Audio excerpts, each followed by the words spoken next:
Hello there and welcome to the 2014 Call of Duty Championship brought to you by Xbox.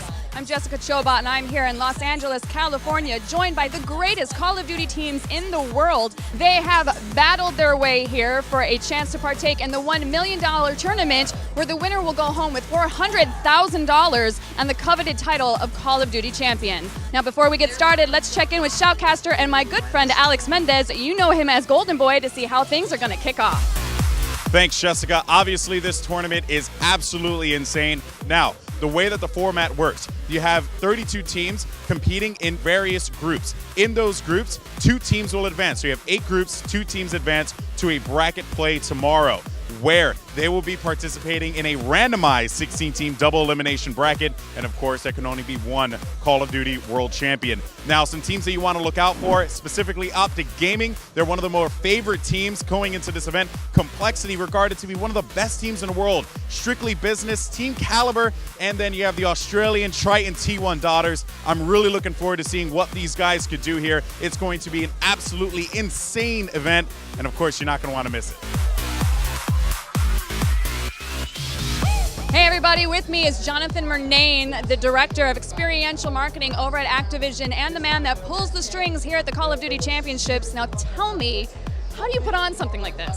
It's mostly caffeine and magic.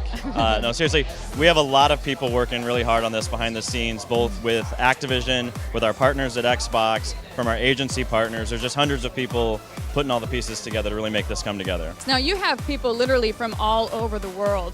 So what kind of logistics does that take? How do you get everybody into one place at one time? It's pretty crazy. We've got teams that are 3 blocks down the road, and we've got teams that are all the way in Africa, and it's a lot of crazy logistical management to get them here in such a short notice, but we got them all here and we're ready to go. Now Activision and Xbox have partnered up for events like this over the course of so many years.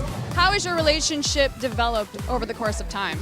We've got a lot of institutional knowledge that we've built up year over year, so every year gets a little bit easier because we learn from the year before, so we can shorthand different things, and then every year we get to bring a little new stuff to the table, so we're pretty excited by that.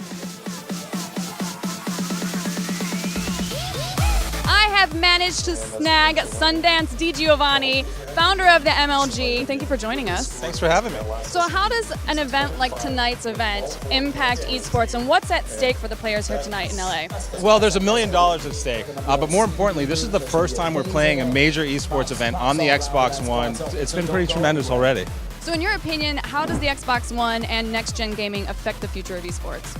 Well, we've got far more powerful consoles to work with. That means the experiences we're going to create are going to be just richer. And the fact that esports is now a part of the conversation around what the DNA for this console will be, it's just a more immersive experience, and it's just far more powerful than anything we've ever had in the console space. So this is just the beginning, really, of what you're going to see. So you have an app that's coming out for the Xbox 360. Can you tell me a little bit about that? We just launched our MLG TV viewing app this week. You can watch this event on it. And the goal is to be able to provide amazing content like this live in a social experience, again, on the console, on the TV, so you can jump out of a game, watch some of this event, and then jump back into the game. So you've followed over the course of years a lot of these teams that rotate in the Call of Duty circuit. In your opinion, who do you think is going to walk away with the grand prize? You have to watch Complexity. They've got to be favorites based on their recent performance.